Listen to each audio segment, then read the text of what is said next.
What I love to do is introduce the right people to the right people. I assemble the smartest people I can think of or reach out to carry that conversation, and that's exactly what I've done today. Please give my panel a round of applause. Welcome. Okay, guys, Jay Martin here, CEO of Cambridge House, and I'm joined right now by Gareth Soloway, the president and CFO at InTheMoneyStocks.com, the small cap king. Gareth, how are you? Hey, I'm doing really well, Jay. Thank you so much for having me. Yeah, I'm excited to have you on the show and introduce you to my audience and pick your brain a little bit. So for anybody, let's start though, because I haven't had you on before. This is our first conversation. For anybody who watches my channel, who's not familiar with In the Money Stocks, not familiar with yourself, give us the high level commercial. Who is Gareth Soloway? Gareth Soloway is someone who started young trading, had almost no money at all. I still remember vividly in my early years, after college, I spent 1 year working at MetLife doing financial planning. I didn't like it. I didn't like the cold calling. I said, I've loved trading my small account. I want to just leave and start trading for a living. And I did that after 1 year there. I went and traded my own account. I only had $10,000 to my name. I worked 3 jobs from that point on because I kept on losing part of that money. I had leverage. So I had a firm that gave me 5-to-1 leverage. So I had 50,000 to trade off my 10,000. I would lose 2,500, $3,000. I'd have to work my butt off at my 3 jobs. And then slowly, as I learned the charts, I began to become profitable. I met my business partner, Nick, I think it was in 2002, 2003. We studied the charts day and night together. We came up with something called the PPT methodology, and the rest is history. That was in 2007. We formed InTheMoneyStocks.com, and we've been around since then. So the longevity, I think, speaks for itself in terms of our success. No kidding. Okay, and I know that you're sector agnostic.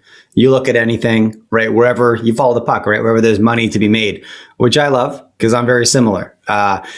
And a bit of a different investment style, but I want to pick your brain a little bit on how you determine where you should be looking.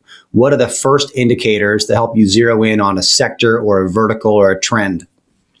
Yeah, so the first thing I need as a shorter term trader, and just to be clear, what I do is swing trading or day trading. So part of my portfolio I do is swing trading, which is holding stocks for a few days or a couple weeks or even a month or two. And then day trading is in and out very, very quickly. So the first thing I need is volatility, right? You need action. I mean, if a stock is going to go sideways in a 2% range for weeks, that's not really interesting to me. I want to see a stock that's crashing down or surging to the upside. And I'm usually counter trend in that way. So for instance, recently I've been really intrigued by the Chinese stocks like GOTU or TME or IQ. IQ had a nice pop today, about 10%, because those stocks got crushed when the Archegos Capital collapse occurred, where brokers basically had to force liquidate those positions, and those stocks by no fault of their own got crushed. And anytime you see something like that where these stocks fall 30, 40, 50%, it's going to pop up on my radar, and that's what I look for. So that volatility indicator is key.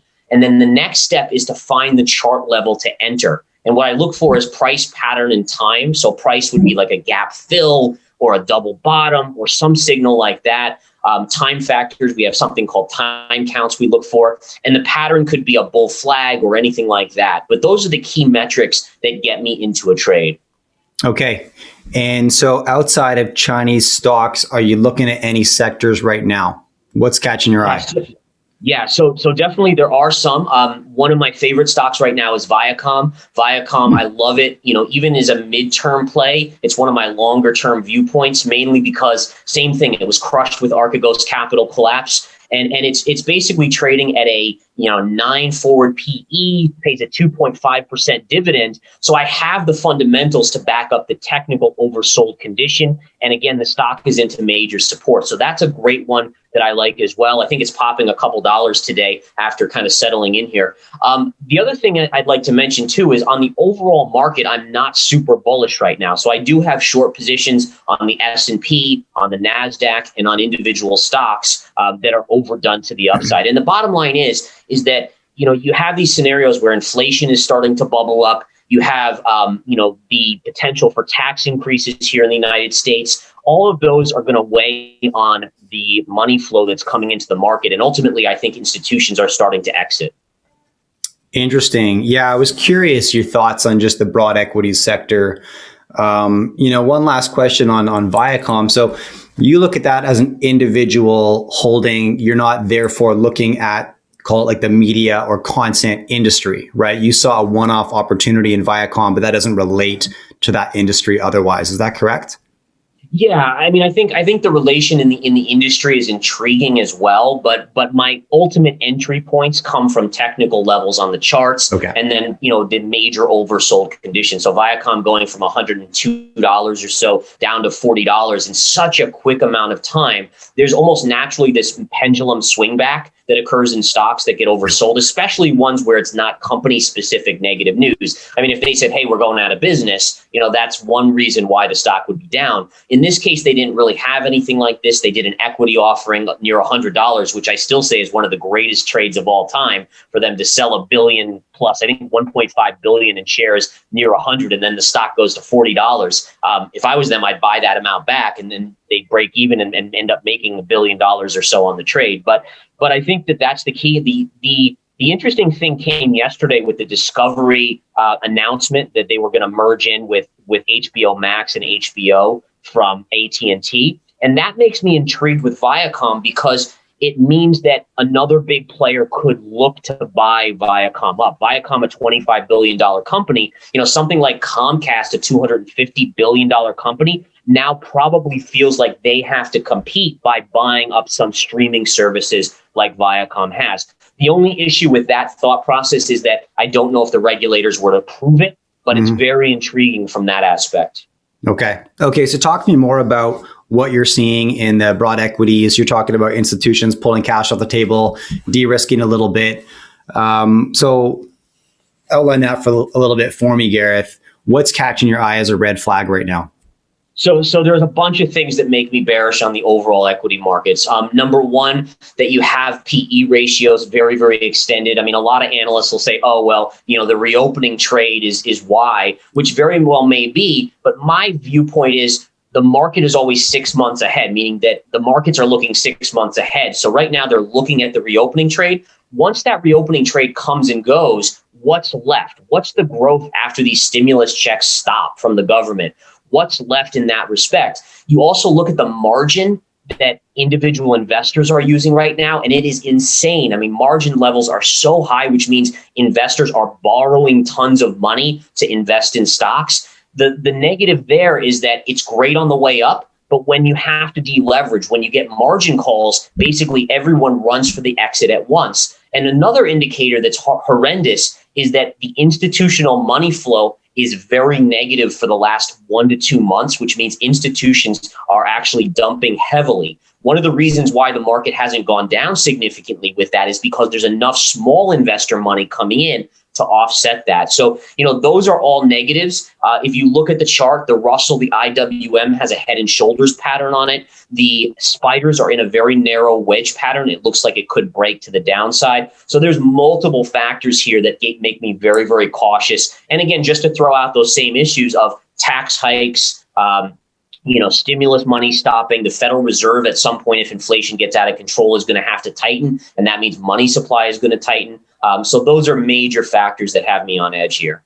Yeah. Now, a couple of things you said really stood out to me, namely, institutions backing out and essentially retail or small investors filling those positions, which we see at the top of really any cycle. And, I'm a value investor, I suppose. And I from my seat running investment conferences all over North America and running this channel and all this, I've watched trends, for a decade come and go, whether it's the gold market, the cannabis market, the crypto market, whatever it is, esports. And you always see this though, right? You see smart money moving in, building a base, right? Funding companies that have legitimate business plans and legs, But it gets pretty frothy at the top. The smart money starts to exit. Retail fills the void and then is left holding the bag. So I want to give you the opportunity. Oh, so what were you going to say there? I felt like I was just going to mention you are 100% right in that. My first few years of dabbling in the market were in the late 90s when the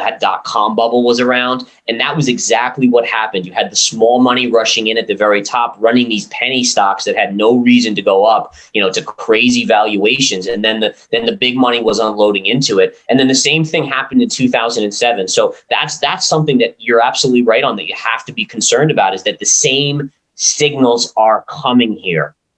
Right. Okay. So I want to give you the opportunity then to talk to these retail investors, Gareth, because there's been a surge of new money in the market, right? Not just on the back of these stimulus checks, on the back of zero fee trading platforms, just access, fractional trading, all this stuff. Take a minute to offer some counsel to an investor who's been in the market for a year. I mean, if you think about it, we're so impacted by recency bias, right? What happened yesterday is likely going to happen tomorrow. That's how many of us think about life, right? To our detriment most of the time.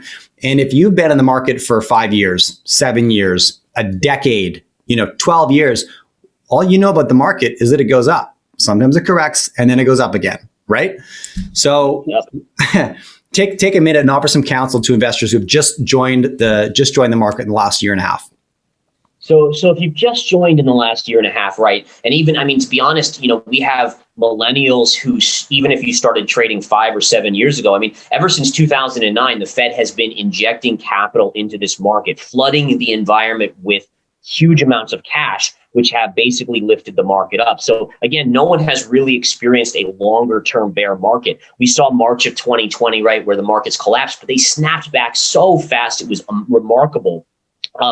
I would say don't chase. Chasing is one of the cardinal sins that I talk to my traders about. If something's high and everyone's talking about it, stay away. It's not worth the risk of your hard-earned money to jump in. It will inevitably pull back, just like cryptocurrency right now. Bitcoin broke a key head and shoulders recently. It likely is going to go down to 30,000, maybe even lower. And what's crazy, you were just mentioning about short-term memory. The crypto market has normally had 50% corrections as run of your mill. It's just a normal thing. And recently you have people telling me, Bitcoin can't correct 50%. That's unheard of. Well, not really. Just recently in the last, 2017, it had a more than 50% correction. So be aware of emotion. Emotion is the detriment of any investor and trader. It causes us to chase opportunities and pay up. The best analogy I come to is something I've always told my traders, is that you have to use the same mentality as you would going shopping for a pair of jeans or to the mall. And what I mean by that is, in the investing world, people just get caught up in the hype and they'll pay up. But if you go to the mall and you see a pair of jeans and, they're on sale, they used to be $120, now they're $60, 50% off. That's a deal you look for. You're like, yes, I'm going to get these great pair of jeans. They're 50% off. In the markets, people do the opposite for who knows why. Well, it is emotion, but you'd never go to the mall and see a pair of jeans that's marked up to $500 and you'd be like, oh my God, I have to get those jeans. That's an amazing thing. You'd say, you know what? I'll pass. I'll wait till it comes down, and inevitably it will. So use that same mentality when investing in anything: commodities, currencies, cryptos, stocks, etc. Yeah, it's wild. So thank you for saying that, because it's one of those things that we all know to be true, right? But implementing that is harder. And sometimes you have to hear something 5, 6, 7 times before you remember, right. This I need to action. And I'll just say too, is that one of the biggest concerns I run into with new traders is they feel like they're going to miss something big. And what I always tell them is there's always another trade around the corner. I've missed millions of trades in my life. Millions. I didn't buy Dogecoin at 3 cents. I didn't. I was in Bitcoin under 10,000. I sold it at 20,000. Huge error if you look historically. But the beautiful thing about it is that there's always another trade coming in the next few days or the next few weeks. So if you realize that, it makes you say, yeah, okay, no big deal. I'll just wait for the next one and I'll get on that one. 100%. Yeah. There's a new bus every 15 minutes. Yeah. That's what my brother says. I think he actually created that quote in regards to an online dating app, not the markets, but I stole it for the markets because I love it. Okay. Now, yeah. So, you touched on emotion a ton of times. such an important thing to experience as an investor, to experience the greed of a rising share price, experience the fear and doom of a falling share price that keeps you up at night. Until you've really lived that, it's hard, right?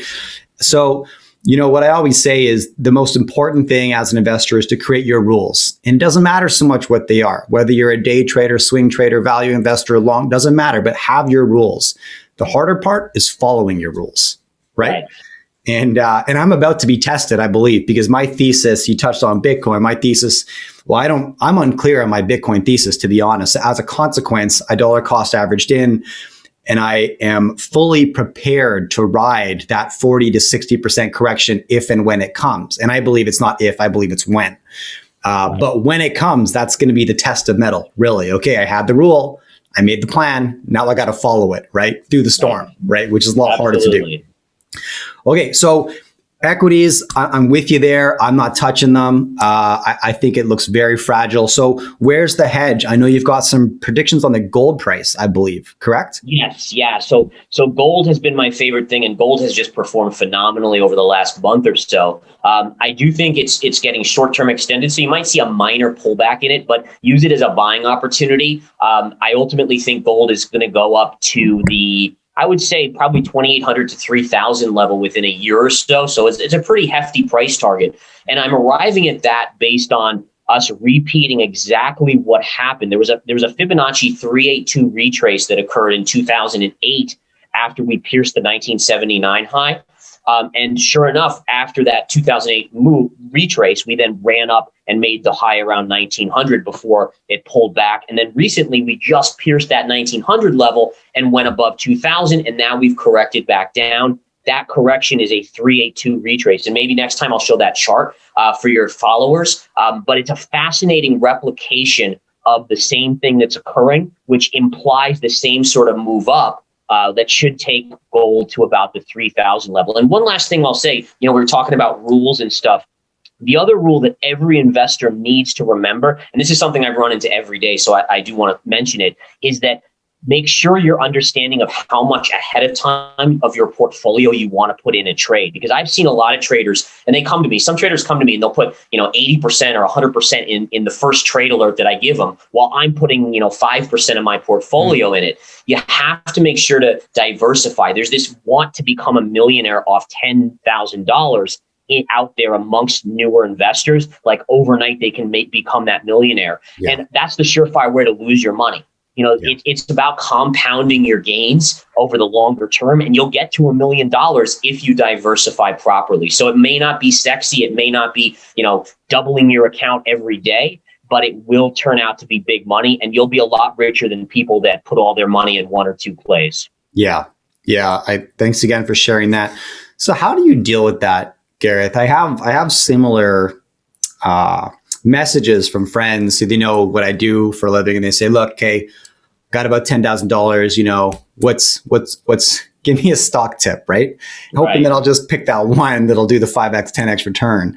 Yeah. And I don't just ignore the messages, but the markets, specifically the small cap markets where I play and where you play, it's not a get rich quick scheme. It's a go broke fast scheme or a get rich slow scheme, right? And we need to remember that. So I would just mention, in relation to that, you're 100% right. It's the slow, think of yourself as a running a marathon, when you're running out of the gate, and I guess I'm all with the analogies today, but you can't, you got 26 miles and change to go. You can't go full speed right out of the gate. You're going to crash and you're not going to be able to complete that marathon. So, set a standard pace, realize that get rich quick schemes have high risk. And if you're like me and you started with a little bit of money, don't blow it. I made that mistake, and I'll be the first to admit in my early years, I did everything wrong. But I eventually learned from those errors and came to the right conclusion. And I could save a lot of people money by learning faster than I did. Right. Now, it's funny. We put out some education for investors and just talk about, there's like basic rules that I follow. What are they? And I find that my most important rule is the one that seems to get followed the least, and that is habits. Right? You can talk about portfolio allocation And, I focus a lot on managements and people and all this stuff.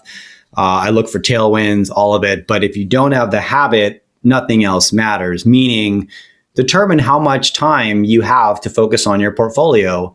Is it, an hour a day, an hour a month? Like figure that out. And that will determine largely what kind of investor you may be, right? What kind of risk you should take on, all that stuff. That's absolutely right. Like, if you only have an hour a day, you can't try to be a day trader. Day traders, basically it's a full-time job. You need to study the markets. You're in and out in seconds sometimes or minutes. You're looking for small gains. You have to be precise on your entry prices. If swing trading is more something where you can pay attention a few hours a day, study the charts, find your levels, put your limit orders out, and still have a day job. And then if you don't even want to bother looking at the markets, then ETFs and track the market, that's really the way you want to go. So yes, you have to know what you're going to put into it to get the best returns for the future. Okay. Now, given your bullish forecast on gold, I would assume you have a bearish forecast on the dollar. Is that correct? Yeah, that is correct. Yeah. And even with the Fed tightening, my view on the longer term as well is that, we know in the US, we have a massive debt problem, which is one of the reasons why they're going to have to raise taxes here. But also you have this scenario where our debt is basically dragging us down. And like past great civilizations, the way you pay off debt is you have to basically print money. So over time, you will see the dollar decline. My biggest concern for the dollar also comes in at some point, countries like Japan and China, they may start dumping dollars. Maybe it doesn't become, or it stops becoming the reserve currency. Again, that's kind of a longer term 5-10 year potential horizon, but that would be a huge issue for the dollar if we started to see kind of a diversification away from the dollar as a reserve currency. On that thread, any prediction, if we're talking 5-10 years down the road, on the utility and place for Bitcoin?